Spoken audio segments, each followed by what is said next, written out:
Hello friends, मैं हूं आपके साथ यास्मीन। होली के मौके पर रिलीज हुई अक्षय कुमार की फिल्म केसरी ने पहले दिन ही रिकॉर्ड तोड़ दिया है। होली पर रिलीज हुई ये फिल्म इस दिन सबसे ज्यादा कमाई करने वाली फिल्म बन गई है। इस मौके पर रिलीज हुई पिछली 5 फिल्में अक्षय कुमार की केसरी से काफी पीछे छूट गई है।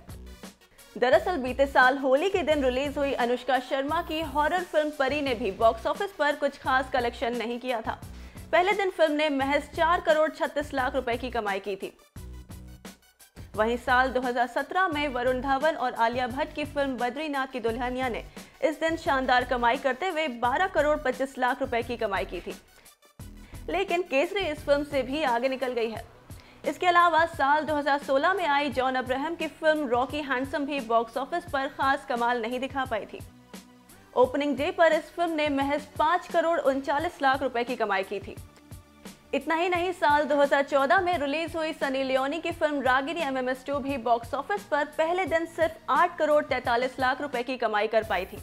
हैरान करने वाली बात तो ये है कि साल 2013 में रिलीज हुई अजय देवगन और तमन्ना भाटिया की फिल्म हिम्मत वाला भी दर्शकों को लुभाने में कामयाब नहीं हो पाई थी। हालांकि फिल्म ने पहले दिन अच्छी कमाई की थी और इसने 12 करोड़ 1 लाख रुपए के साथ ओपनिंग दर्ज कराई थी। वहीं अक्षय कुमार की केसरी होली पर रिलीज हुई इन सभी फिल्मों से काफी आगे निकल गई है। कहना गलत नहीं होगा कि केसरी एक के बाद एक कई रिकॉर्ड्स अपने नाम करती जा रही है। देखने वाली बात तो अब ये होगी कि आने वाले दिनों में ये फिल्म कौन सा बड़ा धमाका करती है। वैसे आपको ये फिल्म कैसी लगी, हमें कमेंट करके जरूर बताएं। सिचुएशन जब आप लोग पिक्चराइजेशन कर रहे थे। ओके, सो मेरे लिए चैलेंजिंग बिल्कुल नहीं था, क्योंकि रिसर्च और ये सारी चीज़ें जो थी वो मेरे डायरेक्टर ने सब कुछ करके रखा था। और मतलब हर सवाल का जवाब इनके पास था। करीबन 1-1.25 साल से ये कहानी पे काम कर रहे थे, लिख रहे थे, रिसर्च कर रहे थे। और कई बार ये पंजाब भी गए हैं पता करने के लिए काफ़ी चीज़ें, और सब चीज़ों का उत्तर यही लेके आए। तो मैं कहूँगा कि जो चैलेंजिंग और रिसर्च पार्ट था वो इन्होंने मेरा संभाल लिया था। बाकी जहाँ रही ये फिल्म की बात, ये फिल्म मेरे लिए बहुत ही एक इमोशनल जर्नी रही है। मेरे पिताजी भी सोल्जर थे, आर्मी में थे, और ये भी एक कहानी उन सोल्जरों की है। मैं जब ये फिल्म कर रहा था तो मुझे बहुत अंदरूनी किस्म की अंदर से ही बहुत फील आती थी। और ऐसी चीज़ें हैं इस फिल्म के अंदर जो कि मतलब मैं विश्वास नहीं कर सकता कि लोग ऐसे भी होते हैं। मतलब आप इमेजिन कर सकते हैं कि 21 सिख, 21 सरदार एक फोर्ट के अंदर हैं और उनको पता है कि बाहर 10,000 लोग खड़े हैं उन्हें मारने के लिए। मौत तो निश्चित है, लेकिन फिर भी अपने कंट्री के लिए, अपने देश के लिए, अपने ऑनर के लिए, अपने गुरुओं के लिए ये लोग लड़े जानते हुए कि क्या होने वाला है। और ऐसा लड़े कि आज अगर आप गूगल में डालो कि 5 सबसे बड़ी बैटल कौन सी है, तो हमारा नंबर 2 पे आता है। ऐसा लड़े ये लोग कि पूरी दुनिया याद रखती है। मैं बस दुख तो इस बात का है कि ब्रिटिश जो है दे सेलिब्रेट सारागिड़ी डे, बट हमारे यहाँ इतिहास के पन्नों में ये कहीं खो गई। इसके बारे में ज़्यादा लोग नहीं जानते। लेकिन मैं तो यही चाहूँगा और दरख्वास्त करूँगा कि जितने भी माँ बाप हैं अपने बच्चों को ये फिल्म ज़रूर दिखाएं, क्योंकि ये एक एजुकेशनल फिल्म भी है, इतिहास वाली फिल्म है और सच्ची कहानी है। सिर्फ हम इतना प्रभावित हो जाते हैं जब हम 300 जैसी एक फिल्म देखते हैं, हम सोचते हैं क्या फिल्म बनाई है, जबकि वो फिल्म आप सभी जानते हैं कि एक फिक्टिशियस फिल्म है, लेकिन बहुत अच्छी बनाई। लेकिन ये तो रियल फिल्म है, ये तो रियल लोग थे, ऐसे लोग रियल थे। तो बहुत ही एक I can just tell you बहुत फील वाली रही है। और ख़ास करके जब इन्होंने मेरे डायरेक्टर ने मुझसे वो लास्ट के 15-20 मिनट जो फिल्म के अंदर है वो जो करवाया है, और ये ख़ास करके गाना ये लास्ट में आता है, एक वो वाली जर्नी है जब एक सोल्जर को गोली लगती है और उसके पास करीबन 30 या 35 या 40 सेकंड होते हैं, मृत्यु के एकदम नज़दीक आ चुका है, वो क्या सोचता है? वो 35 सेकंड के अंदर उसके अंदर वो सारी जो उसकी कथा होती है, जो बचपन से उसके गुजरी है, माँ बाप से लेके बीवी बच्चे से सब आ जाते हैं। सो ये बहुत ही इमोशनल जर्नी रही है। ये आप जब पिक्चर देखोगे आप खुद ही महसूस करोगे। बस आप लोगों से यही दरख्वास्त है कि आप ज़रूर ये लिखें कि मैं चाहूँगा कि इस फिल्म को बच्चे ज़रूर देखें। Youth should watch it because it's a lot of learning process in this film which is a real thing. Madhu BBC Hindi से Akshay Baji here on the left. First of all, this is Simran Singh here. First of all, thank you to the team for bringing this film, for making a film on this subject, and thank you for this emotional, heartfelt tribute to the martyrs. My question to you is a concerning question. So, your film Kesari tells us about the true meaning of this color.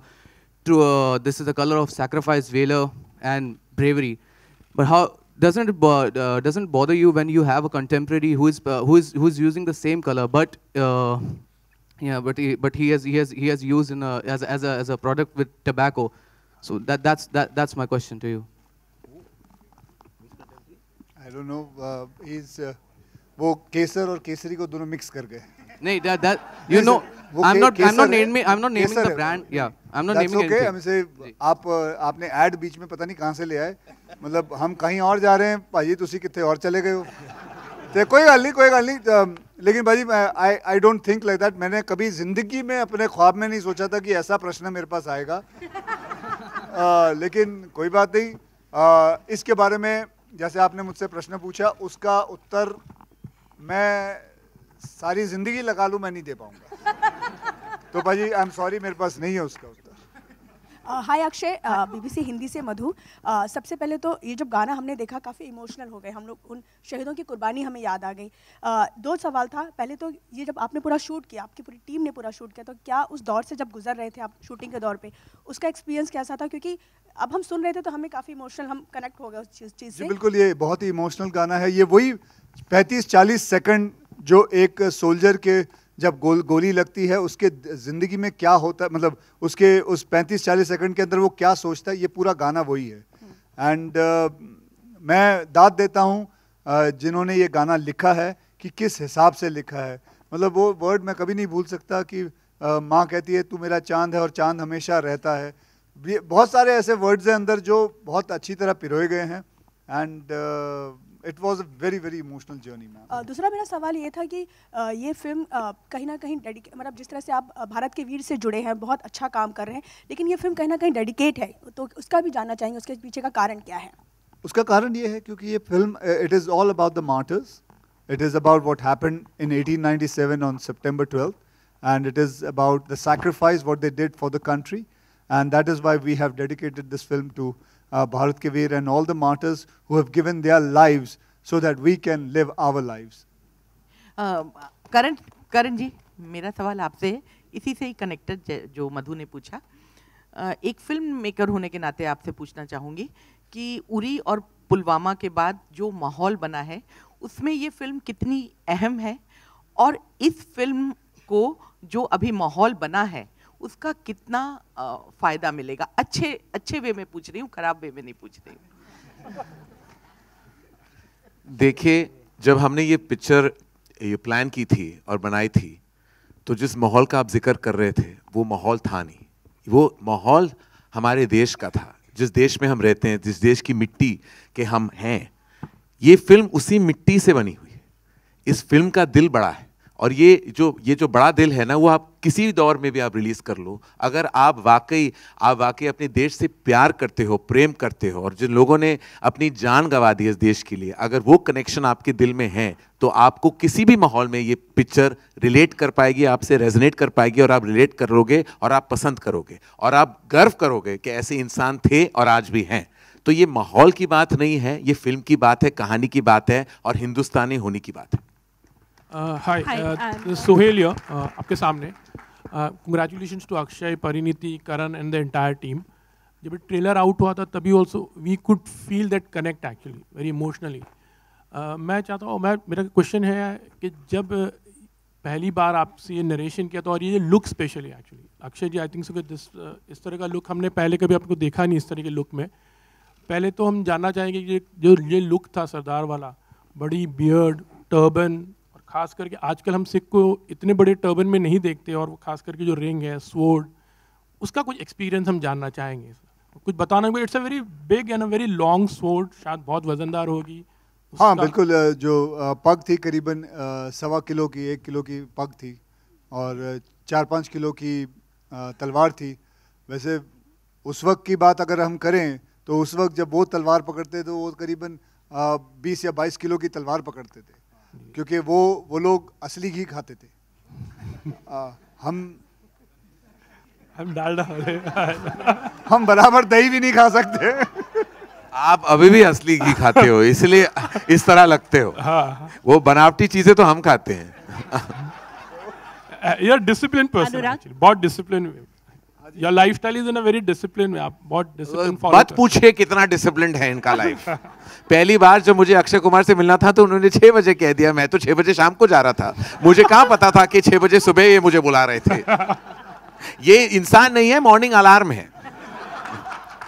हाय अनुराग, मैं आपको बताऊं, जिस हिसाब से इन्होंने बात की है, इससे साफ जाहिर होता है कि ये नाइट स्कूल में गए थे, डे स्कूल में नहीं। ये अपना बचपना भूल गए। ये शायद रात को जाते थे 1:30-2 बजे, चलो भाई पाठशाला आया हूं, पढ़ूंगा बैठ के। अच्छा, on a serious note we would like to know, थोड़ा आगे ऐड कुछ बोल रहे थे आप वो स्वॉर्ड के बारे में। हाँ जी, बहुत कुछ। तो वैसे भी बताऊं आपको कि मैं जब पग पहनता था, पगड़ी पहनता था, तो एक शान सी अपने आप आ जाती है। एक आपकी जो रीढ़ की हड्डी है वो एकदम सीधी हो जाती है, क्योंकि आपके कंधे पे, आपके सर पे एक हल्का सा वजन आ जाता है, तो आप अपने आप ही you become very aware of everything. You become completely upright, and मैं ये कहूँगा कि there's a scientific reason to it. और ये मैंने देखा है कि जो इंसान जब पग पहनते हैं, जो सही पग पहनते हैं, वो हमेशा एकदम सही हिसाब से खड़े रहते हैं। और ये इसकी जो रिसर्च जो है, जितनी भी है, मैं चाहूँगा कि ये मैं भी जानना चाहूँगा, तू कितनी रिसर्च है दास?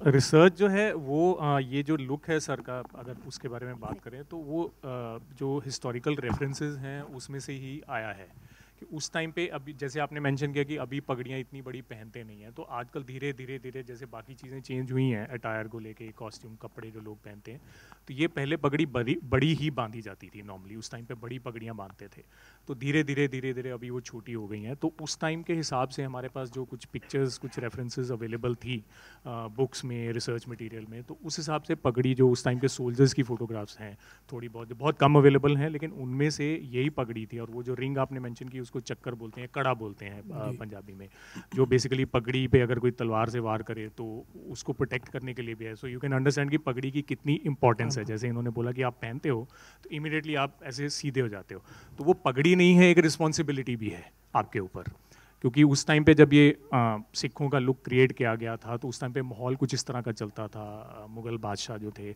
उनके साथ बहुत माहौल गड़बड़ चल रहा था, तो ये क्रिएट ही इसलिए किया गया था कि दूर से कोई देखे तो बोले कि यार ये एक अपराइट ऑनेस्ट आदमी आ रहा है जो हमारी रक्षा कर सकता है।